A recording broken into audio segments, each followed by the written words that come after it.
Welcome everyone to your weekly energy forecast. So this is going to be another powerful week, quite an intense week again, especially because on Tuesday we've got the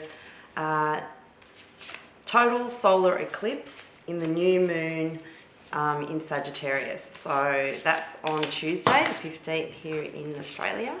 So that's going to be a pretty big eclipse because it's a solar eclipse. And solar eclipses, usually the energy for them lasts a lot longer than the lunar eclipse. So this one will be a lot stronger than the lunar eclipse. That was only a partial one as well. So, but this is a total solar eclipse. So it makes it even more powerful. So the effects of it could be probably felt for the next 6 months until the next eclipse season. So I think I'm going to take these cards out now. I think they're ready. So let's just see what we've got. So yeah, that's what kind of energies that we're going to be having in the start of the week. So that's going to be pretty relevant. And then at the end of the week, there's going to be Mercury is going to be meeting the Sun, which is in Sagittarius. Happy birthday again to all the late Sagittarius. I still haven't got the birthday reading out, but I should do that hopefully soon as well. So as we all know, December is a very busy time of year. And anyway, so with Mercury meeting the Sun in Sagittarius on Sunday, this will be a good time for any outings or any philosophical discussions. So that should be pretty good. Okay, so at the start of the week, we've got the Knave of Wands, which is the Knight of Wands there. So again, we've got some fast energy, we've got fiery energy, which is not surprising with the Sun being in Sagittarius. And also with Mars in Aries as well. So we've got all the fire signs lighting up, and it's probably a little bit left over from the fire trine that we were experiencing last week as well. So there are some passionate new beginnings, I can see that. Somebody wanting to come in with passionate delivery. It could be an idea, a passion, wanting to go back to school, that kind of thing. It can be an offer of something as well. So it might be an offer because passion, whatever your passion kind of is, whether that be a hobby or it could even be career as well, because it's very focused as well, but it comes in and out. So it's just fiery bursts. That's what kind of energy that is. That will be on Sunday. On Monday we have the Fool, again going into that new energy that we will be experiencing. Next week's also going to be another big week because we've got we've got the big conjunction happening as well. This is something that astrologers have been talking about for years now, and it's finally going to happen. This is when all the planets finally go into Aquarius. So this is what the energy really is for the Monday, the Fool, going into that new energy, being able to take what little provisions that you need. You've also got loyalty, you've got friends, you've got the people that you need around you to offer you that support so that you can follow the next path or the next chapter in your journey without any hesitation as well. And that's what makes it a new beginning and a fresh start. So then on Tuesday, we've got the Four of Swords. The Four of Swords is an introspective card. Always swords is to do with thoughts and intellect. So with these ones, the Four of Swords is going inward and taking time out to rest. So, and also just so to heal your mind, body and soul. Also with this card, I've got to say this deck is actually really lovely. I love this deck. So it's the Tattoo Tarot, and it's got so many symbols in it, which is just amazing. But with this symbol that I see in the middle of the Four of Swords, it's like the chakra flowers. So that's what I'm really seeing. And in the original tarot, it's a soldier laying in the church, and he's got the three swords above him. So it's over his heart, his throat, and his head, his throat, and his heart. So the three swords are over there, and then he's got the one sword like right next to him. So that's what I'm really seeing with that kind of energy, it's using and trying to open up your head, your throat and your heart chakra so that you can heal yourself through your mind, body and spirit or soul, so that you can refresh, rejuvenate and go on to the next part of the journey, which leads us to Wednesday, which is the Seven of Cups, and that's a beautiful energy as well. It's being open to options. Options are going to be presenting to the collective as well, and this is what the energy is. Timelines have shifted, nothing's set in stone. This is where the wheel of fortune is spinning for each and every one of us, and we can choose our own path, our own destiny. That is the freedom that we have of choice as well. So we're all being offered those options to change timelines, to change the directional path that we might be currently on and going on a different one. Now, if you're going to be doing that, is the best time to be doing that, and that is really encouraging as well, encouraging us all, especially with the full energy, the fresh new start. So having a lot of options as well, maybe being a bit overwhelmed by options, that's another thing as well, because it kind of is up in the clouds as well. So it's knowing what you want. And I think taking time out on Tuesday for the Four of Swords would actually help you decide what you need, what it is that you really need to be focused on. Then on Thursday, we've got the Eight of Cups. So the Eight of Cups, again, this is a lot of emotion in here. So Cups is emotion. So with the Eight of Cups, it's the walking away card. It's it's leaving all the emotional baggage that you had in the past and leaving it there in the past where it deserves to be and moving forward.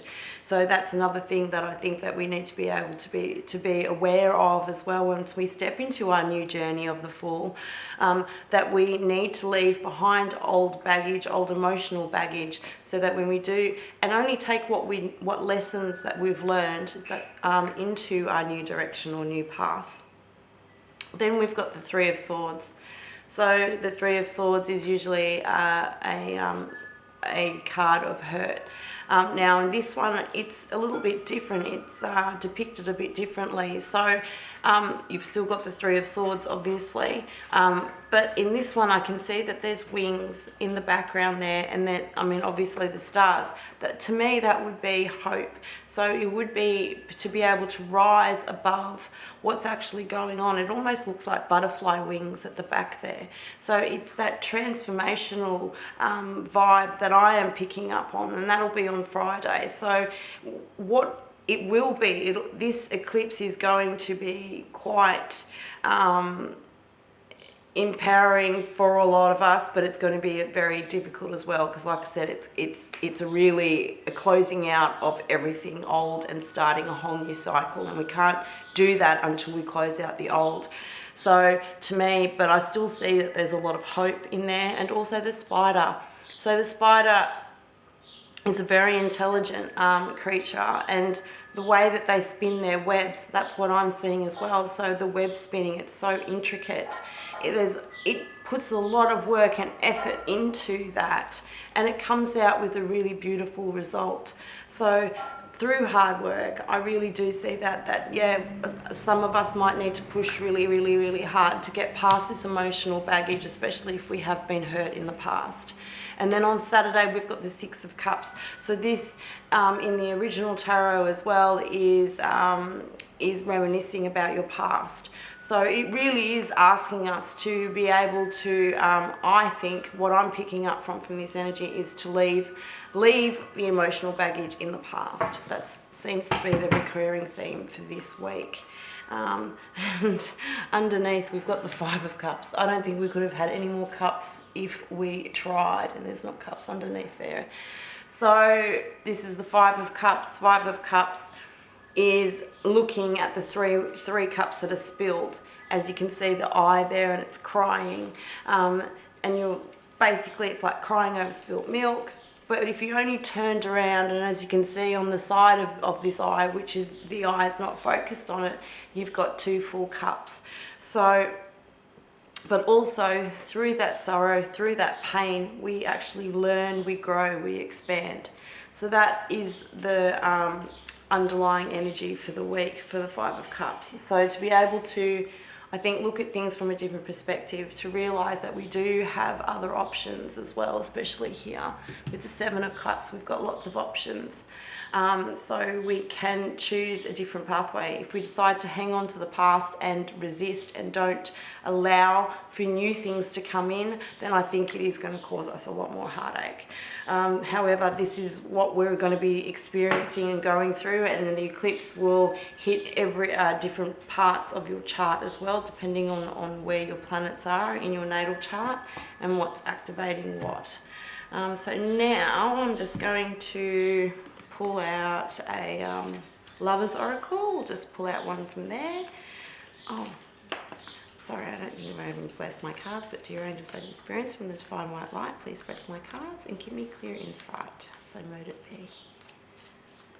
So yeah, I think it's something that's happening to all of us individually, and also it will affect us all each differently as well, this energy and this eclipse. So depending, so if you're a Sagittarius, because it is the new moon in Sagittarius, and as you know, with new moons is a good time for setting new intentions. Again, reiterating the need for a fresh start and for a new beginning. So that's what new moons are. So that's bringing in a new beginning, new life, transformation. With it being in Sagittarius, the nodes are in there as well. So anytime the nodes of the moon are in particular signs, they're the ones that are going to get hit with the eclipses usually. So, and also this is the start of your lunar return, depending on where your moon might be, because you might have a moon in Sag as well. So just have a look at your birth chart. You can find a lot of free birth chart interpretations if you, as long as you know your time of birth. If you don't know your time of birth, you can get an estimate, but it can be quite different. And this card just keeps coming out.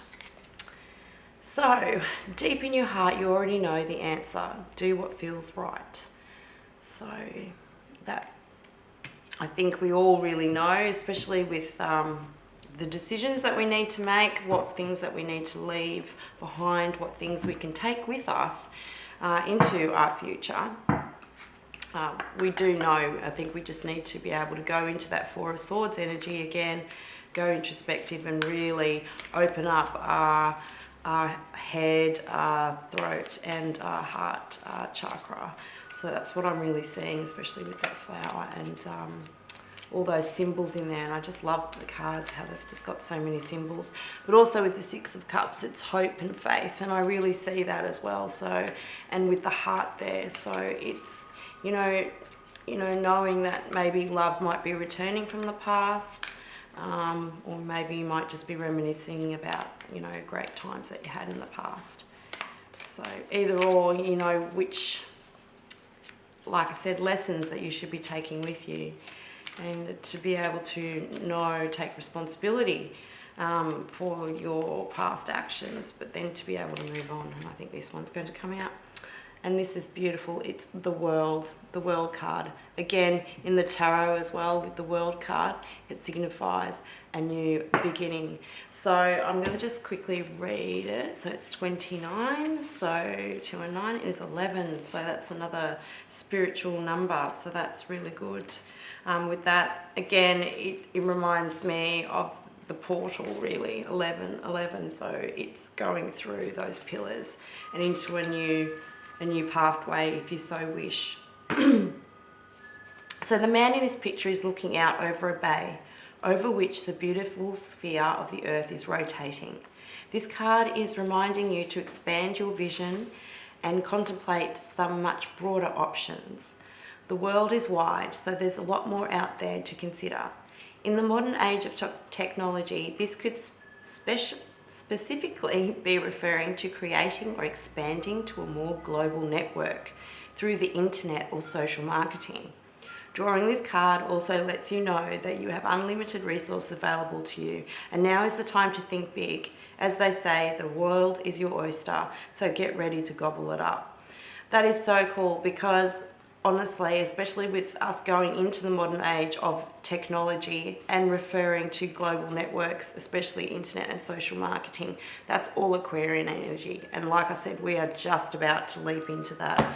I just love how that's also synchronized. Love spirit. Anyway, with that, I hope you guys have a wonderful week. And just remember that you are a light. So let your light, you are a star. So let your light shine bright. And as always, love and light.